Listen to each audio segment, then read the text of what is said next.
Broadcasting from the basement of La Penta, this is WICR. Well, listening to us live on WICR. We're here with Stephen Pierce and myself, of course, Pete Considori. How you guys doing? Oh, we're doing wonderful, Pete. I like the intro. Thank you very much. Shine and patchy clouds, high of 58. Tonight, a low of 42, partly cloudy. If you kind of like that stuff, go out, see the moon. And tomorrow, October 27th, increasing cloudiness, high of 58. This weather report's brought to you by Iona College. Move the world. Oh, wonderfully done, Pete. Thank you. Every time you do it, I'm more impressed. Well, no, it's just a weather report. I try. You got a knack for it. Weather also brought to you by AccuWeather. That's my source. Okay. Well, thank you very much. I'm proud of you for citing that. I appreciate that. And yeah. As we collect ourselves here at WICR, we'd like to Can we really, though? It's a Monday, so please forgive us.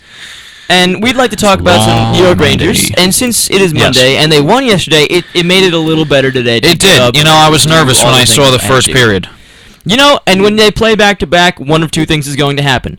They're going to start very slow and eventually get there, or just never get there at all and just look poor the entire night. And so I'm really happy that in the second period they finally showed up with a fortuitous bounce, as John Gino would call it, off a Calgary defenseman leg, and Oscar Lindberg, scores fifth goal. His fifth goal, leading the Rangers right now in goals, as a matter of fact. Who would have thought? The 23-year-old rookie. Giving it a go here. You know what? That's awesome. I think that's amazing. And you know what? He puts in the work, and he deserves to have those 5 goals. I think he should have more, to be honest with you. But, I mean, of course, you're only on the ice. Yeah, you're only on the ice so much. He's only playing 17 minutes maybe a night because he's only... You know what? Rangers, you cannot let your third line lead you to victories. And granted, you're 6-2-2, so maybe you can do that. Apparently, it's working. But when guys don't score like Rick Nash, Chris Kreider, Derek Stepan... Imagine how good they would be if the first 2 lines started scoring. Oh, my goodness. Would you wake up, boys? And you know why Oscar Lindberg is scoring and Rick Nash is not and Chris Kreider is not is because he's actually going to open ice. He's going to spaces where he can shoot the puck effectively and in a high concentrated area, either with traffic or he's in the slot. He somehow is always available for Kevin Hayes to feed him the puck or JT Miller. I love that pair. And he just makes a phenomenal shot on net. And he actually hits the net, which is something that the Rangers could not do for the life of them last night. Which is utterly ridiculous. You're a National Hockey League player. Hit the freaking net, please, because you're not doing anything if you're just making Hiller, stand there and net. He doesn't have to block anything. You're just missing wide. It's like you're all Mark Stahl all of a sudden. We're going back to... I'm sorry. I think it's the length of his stick. He has a really long stick. You know what? And he plays with a stick that's probably taller than him. It's almost like a Zdeno Chara stick. It's so big. Yeah, but Zdeno Chara needs it because he's taller. Mark Stahl, you know why he uses that? Because he doesn't move his freaking legs. And so he needs the poke check. Exactly. You're going to draw penalties if you don't skate. And if you ever see a skater, Pete would know this out of anyone playing hockey in a league, if you're just reaching out with your stick, it means you're not moving your legs. You can go right around him. Exactly. And someone's going to skate by you, or you're going to hook them, or they're going to call some sort of penalty on you. So you need to move your legs, and when a skater starts reaching with his stick out and he's got his arm out, that's either Mark Stahl or they're not skating. Which is, one... You're just comparing. You're either Mark Stahl or you're not skating. Yeah, pretty much. Wow, we're really hating on Mark Stahl. I know. I feel bad, but... No, I want to get back. I really like... Lindberg and Hayes on the same line. I really like that. Miller, they're all young guys too, so they all have Miller I think is playing deep into the season last year. I think Miller has improved his game. I don't know about his attitude, but I know he's improved his game, and it shows. That there's been times where you kind of see the rookie in him almost come out. Yeah, he's not a rookie anymore. The bonehead plays. But there's still some stuff he needs to learn. Same thing with Hayes and same thing with Lindberg. They're going to have to learn, and I think learning together on the line is going to help them. Maybe down the line, let's say 5 years, if hopefully they're still on the Rangers, they'll be a second line together, and they'll have the experience, and they'll have an experienced second line that'll score more goals for them. Mm-hmm. I think with the playmaking of Kevin Hayes and what seems to be the shot from Oscar Lindberg is just going to be a phenomenal duo. And you add in JT Miller, who occasionally plays well when he wants to show up and doesn't, take the day off or is hungover or whatever the heck he's doing. I honestly think that he might just go out and drink a bunch of beer and then come back and try and play, which is not going to work. And maybe that's Vigneault's problem with him or whatever it is. You need to wake up and actually show up to play every night. And you know what? It's not just you, so I'm not going to completely blame you. It is everyone on the Rangers. It seems like no one shows up that the whole team doesn't show up together. it's always like a few guys, and that's the only. You know what I find funny? Sorry to interrupt you. Just before I miss this, when a goalie doesn't perform and doesn't show up for a game, your backup goes in the next game. You send the goalie a message. All right, you're not playing the next game. Yeah. You know, I think that's what happened with Lundqvist a little bit. Maybe Alain Vigneault was not harsh about it, but he probably said, you know what, you're not playing too well, let's put Ranta in and see how he does. But that also kind of sends a message to Lundqvist saying, I'm the starting goalie of the Rangers, and you're taking me out 10 games in. Also the face of the franchise. I think this is the second time already in 10 games that Ranta is started. Yeah, he started, I think, maybe because of the back-to-back nights as well. That's fine. Fine. But you know. I do think it kind of does send a message to the goalie, I can be replaced. Oh, yes. With these forwards and defensemen, they only have one replacement defenseman on the back burner right now with McElrath. And who they got as a forward? Glass was on waivers now. Glass, he cleared. He's in Hartford. Oh, he cleared, so he's in Hartford. Glass is officially down with the Wolfpack. So who are they going to bring in to say, you know what, you're sitting tonight? Emerson Edom and Victor Stahl. Well, Victor Stahlberg has a head injury, so that's why Emerson Edom didn't play. Yes. And Foss is healed now, so he's been playing. So really, you got that one extra forward who Emerson. It's good. It's going to be Emerson Edom once. But I'm saying you only have that one. You can't send a message to multiple players. You only have that one guy, because you'll say, okay, you're a healthy scratch tonight, but tomorrow you got to play. Precisely. I feel like in the NHL, you're getting paid a lot of money to play and win. And if you're not going to take it seriously, you should be replaced. Absolutely. Now, I'm not saying people don't have bad nights. I'm not saying if the guy has a bad night, but you see he's trying his hardest to take him out. No, I'm not saying that. But if you see someone just doesn't show up to play, they're doing whatever to skate back to the bench, whatever, we're playing a game. I think that player should be eliminated for a week or something and say, all right, you don't want to play for us, fine. You're off the roster until we find we feel that you're back. You're capable to play. Exactly. If you don't perform, in any other sport, they take you off the roster.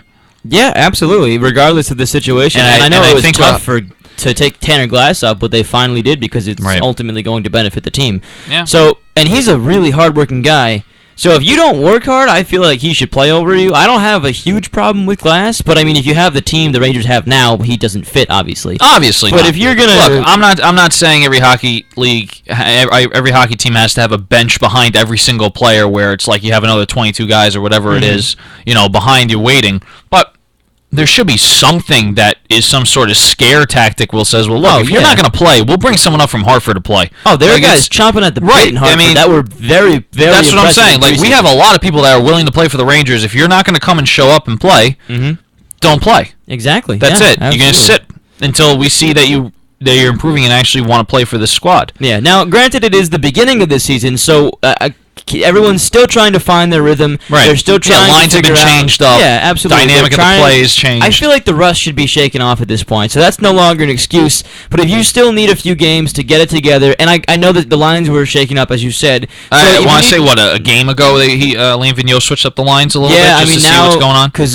now on the top line, instead of Derek Brassard in the center, in the middle is Stepan. Right. Derek Stepan with Rick Nash and Matt Zuccarello. And then Chris Kreider's now playing with Derek Brassard, who he really didn't play with too much, and he was convinced that he was going to be playing with Stepan and possibly Hayes during the preseason. So now, everything's kind of thrown out the window. You rebuild chemistry with what you have now, and that's where you go from. But you have to do something. And what Chris Kreider is not doing is not using his speed, his body, and his phenomenal shot that we've seen from time to time. He doesn't use any of those things right now. You don't see him going to open ice. You don't see him driving to the net like he did a lot last year. You don't see him beating guys. You have phenomenal speed, Chris. Catch the puck on your stick. Tape pass, get a good, Stepan's going to feed you a pass, Brassard's going to feed you a pass, whoever you're playing with, doesn't matter. They're going to feed you a good pass, and you're going to just beat the defenseman around the side. That's what you got to do. Break in the zone, use your speed. That's your game, your speed and your size. You can shield the puck well, you're similar to Rick Nash in that regard, and go to the net, park your big butt in front of the net, have some deflections go in, and just screen the goalie, and the results will come. I'm not seeing anything from him. I don't even see him during the game, anything notable that he's doing. Do you know what I mean? I'm not, there are guys that you see during the game, like, oh, Lindbergh's doing this, or, I don't know, Dominic Dominic Moore's doing this today. Like, he's been impressive. Every shift I see him doing something. And I'm not seeing Chris Kreider do much of anything. I feel like Chris Kreider has really left the commentator's mind, if you will, because you really don't hear them say anything about Kreider. You don't. You sometimes score one goal. Yeah, but even if Kreider were to, because I remember in the past, skate the puck up, they would have a comment about how fast the guy was. Now he's just like a whatever kind of player, which kind of saddens me because he's not a whatever kind of player. He's a really good player that had to go back and forth from majors to minors to majors to minors because of the whole Tortorella incident, and if he wasn't ready to play or not. And he's up in the NHL now for, is this his third straight year now, or? Yes. I mean, Vigneault brought him up. I'm talking straight. Straight, yeah. I would say, he played all of last year, and he played the majority of the 2013-2014 season, so this will be his third complete season. So I think that something must be going on off ice. I think in his he own succumbed mind to the pressure. Yeah. Everyone's been calling him an elite. I should say everyone was prior to this season. Yeah, they now think all he the has pressure's elite on him, potential. and that's it. They want 30 goals from him. They don't have a guy like Marty San Luis, so they're expecting a guy like Chris Kreider on a second line, just like San Luis, to come in and fulfill the role that he's needed to That's play. what I mean. In an administrative way, you're expected, let's say off the ice, someone goes to you, we think you're an elite player, we expect this from you. Yeah. We renewed your contract, you better... That can really Step up. affect him. Yeah. I think once he scores his first goal, though... He did. He scored I'm sorry. But, yeah, I get what you're saying. When he scores... Not his first goal, what I'm saying. Once he scores... His first 5 goals. Yeah. I say 5. I always say 5 because I feel like you score... Sometimes it could be a fluke. Sometimes one goal doesn't do anything. Once he scores his first 5 goals, I think he'd be fine. I think the pressure kind of gets off him because now he's in that rhythm. Yeah. He scored 1 goal. The goal that he did score, however, was a very pretty goal. No, it wasn't a fluke. It was, and he used it was his speed. legitimate, right? He bodied the defenseman, and he stuck his stick out, and he was able to tap in the puck on the fly past the goalie. And that's literally, you have to do that every game. You're going to be given opportunities, but you have to work for them. And I feel like maybe they're not seeing the ice right now very well. Maybe they're not using their vision or whatever is going on. And with the Rangers too, like I say, your first 5 goals. Once I think Lindbergh has first 5 goals, I see him start to pass the puck more. And I see him try to create opportunities for the other Rangers too. And I think that'll make him less pressure, like, okay, if I have the scoring chance, I have the scoring chance. But now I can start thinking, all right, I got my first 5 goals, it's the 15th game or something. Let's just have fun with it now. I just don't think Chris Kreider believes in his shot. I don't know. I don't see him shooting enough. I see him pass. He might skate, try and win battles on the boards, do all these things. I think maybe the pressure thing's getting to him, like you said. He has the puck, and he's thinking to himself, "Oh, if I don't make this, all you gotta do, buddy, is just get rid of it." The one thing, like Hockey 101, first of all, North-South hockey, it's a given. And then just put the puck on the net and good things will happen at some point. There's maybe the puck luck is involved, whatever you want to believe. But if you do not put the puck on the net, it goes back to hitting the net, first of all. Nothing will come of that. Make the goalie make a save, maybe get a rebound, push your own rebound in, drive the net. And Rick Nash, I would say 30 of his 42 goals last year were an individual effort. So this guy's probably tired from beating guys just like Chris Kreider would do if he used his speed properly. Rick Nash is so good at shielding the puck and using his body and then letting a wicked wrister shot, like a wicked wrister go, and just being able to beat the goalie, either fool him with like a little knuckler or just rip it by him. And he hasn't been able to do that this year. And I don't know what's going through his mind. Maybe he's just off to a slow start. But after a season of 42 goals, obviously he's going to go through regression. But he had to work so hard individually for so many of those goals that I just don't see him being able to do that ever again because no one on this team is a number 1 center. They're good players, but they're not number 1 centers. Someone's got to be feeding him the puck, or he's got to do all this work by himself. And what I think he's trying to do right now is literally do everything. He's trying to pass the puck and score. And with that, it's not going to work. Yeah, he can't. He's on the team to score goals. You are a sharpshooter. I mean, you're a very good power forward, but you have a very good shot, Rick Nash. You got to shoot more. You got to get to open ice. You got to get to a shooting lane, or park yourself in front of the net so you can get some greasy goals. Because the only thing you got 1 goal right now. You're a -2, and you hit an empty net. So I know that's not gonna that doesn't mean anything for you mentally. But once you get your first goal and you figure it out, I'm sure it'll come to you. But so far, I'm not really liking what I see from Rick Nash. Like, he's a very good two-way player as well. He does make some good plays in the defensive end and in the neutral zone. But I would like to see, obviously, as all of New York would, a lot more offense from this guy. Absolutely. Well, when we come back from our short break, we're going to talk about how the Rangers are doing right now and if we think they're a Stanley Cup team right now. All right, we'll be right back. This is Circle to Circle on WICR. Hello, everyone. This is Gregory Kasimis from the Metro Deli in Scarsdale. The Metro Deli has been part of the Westchester community for over 10 years.